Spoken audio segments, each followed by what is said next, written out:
Deuxième question, ça va du coup aller avec la question que pose Christian sur la bio. On va en parler un petit peu.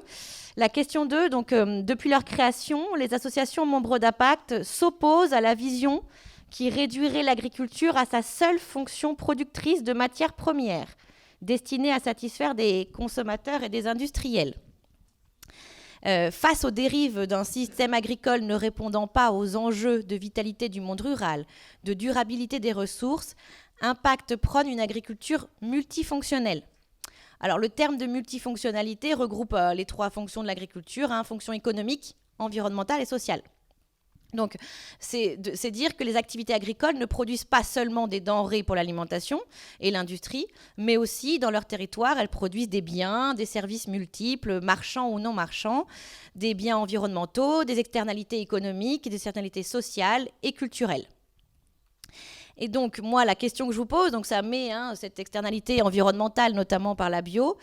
Que ferez-vous pour soutenir les paysans et paysannes dans ces multiples rôles, ces rôles d'aménageurs de territoire, au rôle de protecteurs de l'environnement, tout en leur permettant de vivre dignement de leur métier? Et donc, je donne la parole en premier lieu à Benoît Faucheux, s'il vous plaît. Ah, très bien, merci. Merci de me donner la parole. Bon, la multifonctionnalité de l'agriculture, c'est un concept dans lequel nous on se reconnaît complètement. C'est d'ailleurs sûrement une des limites des CAP filières aujourd'hui, d'être quand même très orienté filière et de passer un peu sous le boisseau les questions sociales et environnementales et encore plus territoriales. Mais bon... Qu'est-ce qu'on peut faire et qu'est-ce qu'on fera en la matière?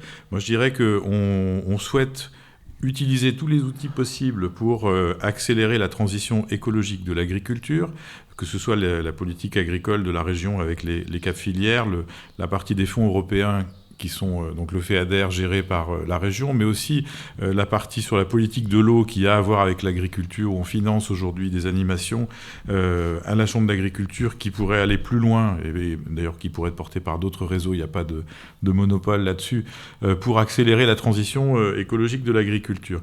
Après, la question du revenu, elle est essentielle, elle ne se règle pas qu'au niveau régional, mais nous, on est très intéressés par l'idée qui est un peu récente, mais qui renouvelle le concept de sécurité sociale, qui est un truc fort dans notre pays, qui est la sécurité sociale alimentaire. Et on pense que là, il y a une voie qui est intéressante à explorer.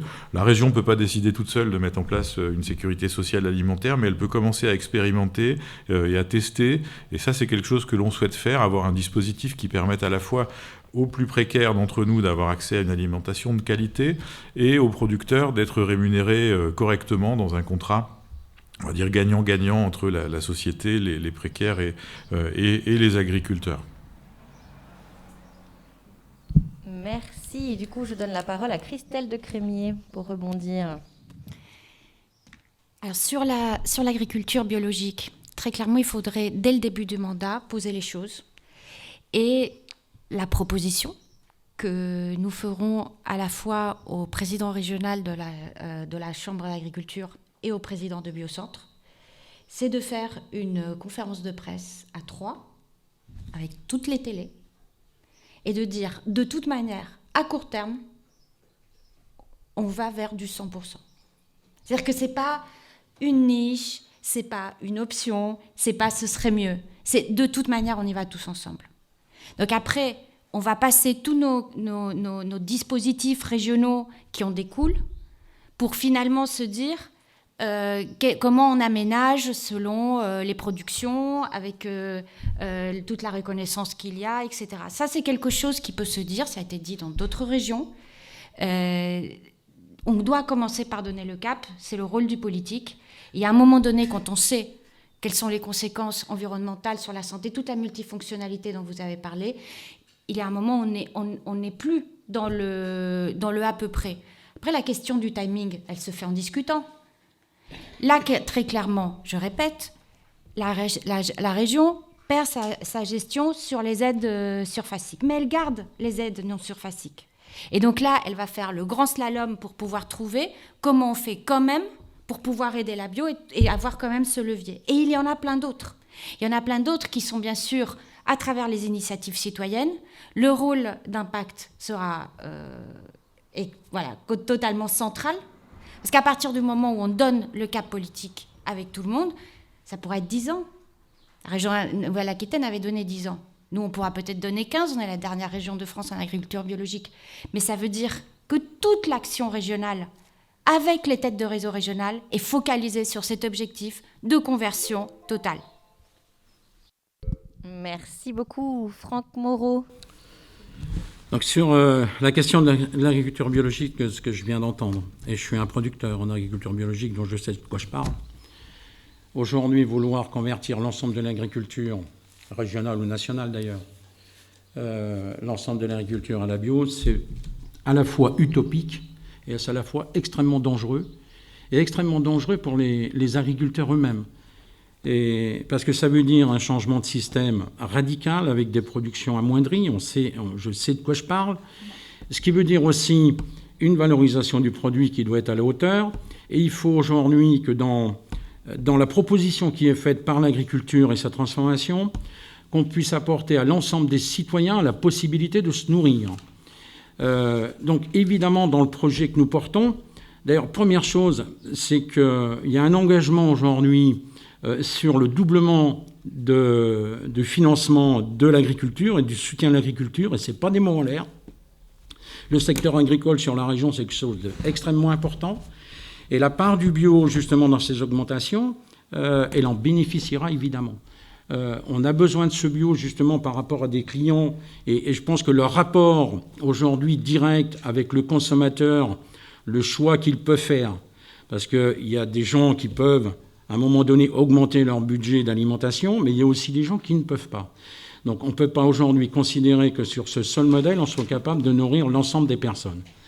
Donc je pense également, donc bien sûr, dans la mesure où les marchés s'ouvrent, où le consommateur a plus de demandes, qu'on fournisse le marché, il n'y a pas de souci. Bien au contraire, il faut soutenir justement ce développement.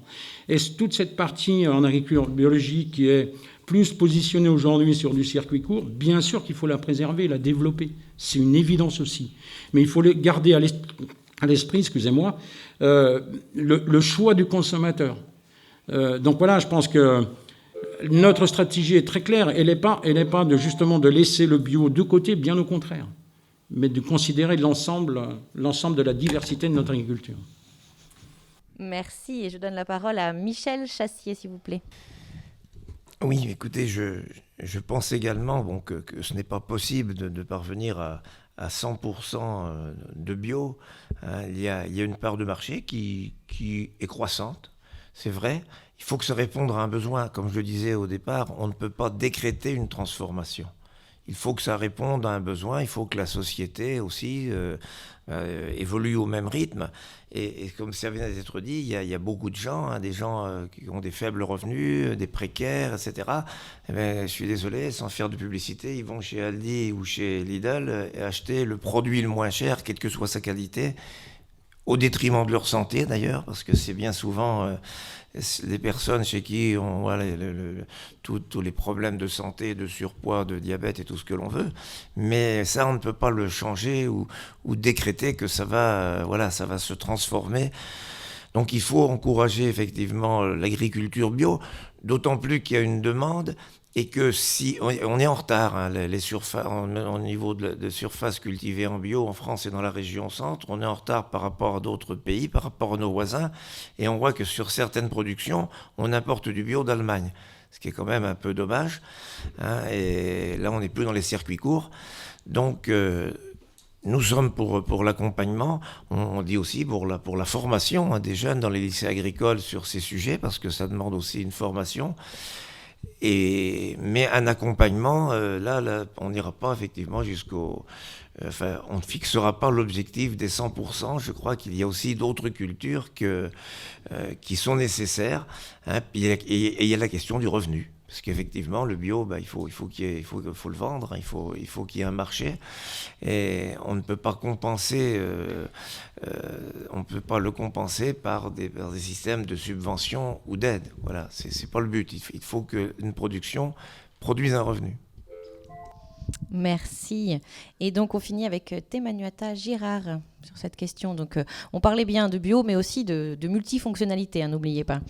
Ouais, merci. D'ailleurs, justement, je voulais rebondir là-dessus, parce que la multifonctionnalité, que ce soit l'alimentation, l'environnement et le social, on est d'accord, c'est l'agriculture paysanne. Donc, et l'agriculture paysanne, elle a en effet toute sa place dans le prochain programme que nous proposons. Donc, l'agriculture paysanne, elle sera là. Et en effet, on va rebondir après sur l'agriculture bio. Mais j'ai quand même envie de dire quelque chose, notamment par rapport à l'intervention de Christian. Je pense que pour qu'on aille de plus en plus vers du bio, il va falloir que les citoyens et les paysans arrivent aussi à mieux se parler, comment on arrive à plus se stigmatiser et pourquoi les paysans aujourd'hui passent pas tous en bio.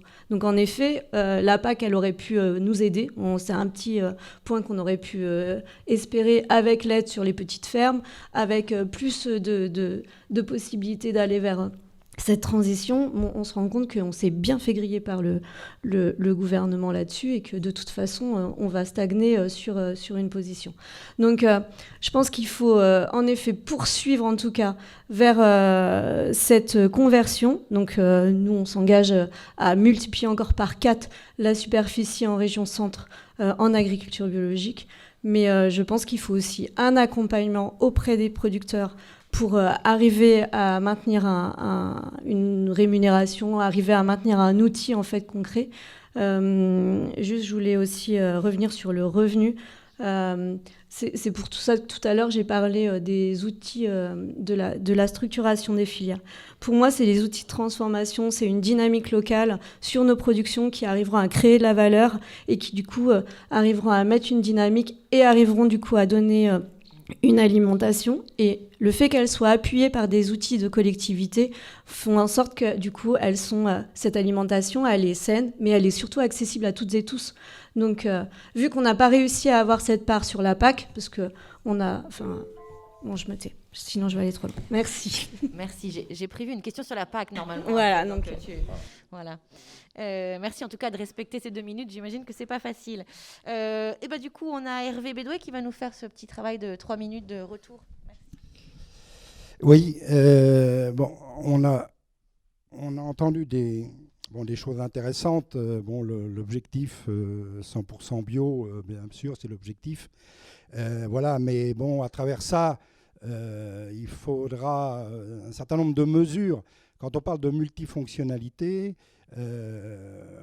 c'est reconnaître le rôle du paysan, mais de la nécessité d'installer beaucoup derrière et d'installer beaucoup de paysans et de restructurer des fermes et donc transmettre des fermes, restructurer des fermes et derrière ça, eh bien, des aides et je pense que c'est dans le pouvoir du conseil régional, peut-être des aides à la transmission, à l'installation, à la restructuration des fermes, pour avoir un maximum de paysans qui permettront d'aller vers cette transition écologique qui amènera à l'agriculture biologique. Je pense que c'est là l'objectif. Et la multifonctionnalité, c'est pas un phénomène nouveau dont on parle. Il y a 20 ans, on parlait des contrats de territoire et d'exploitation. Donc, c'était quelque chose qui avait été mis en place. Malheureusement, bon, ça n'a pas été poursuivi. Et c'était reconnaître le rôle du paysan dans le territoire et l'engagement aussi citoyen. Donc, tout reste à reconstruire. Mais je pense que on ne le fera pas si... Cette transition agroécologique, citoyenne, territoriale, on ne le fera pas si on n'installe pas un maximum de paysans. Et pour ça, il faut des aides. Et je pense qu'une région, ça serait se mettre en avant que de mettre en place un système aide à la petite ferme, aide à l'installation, aide à la restructuration des fermes. Voilà, il y a peut-être un agencement à trouver pour essayer de combiner tout ça, quoi.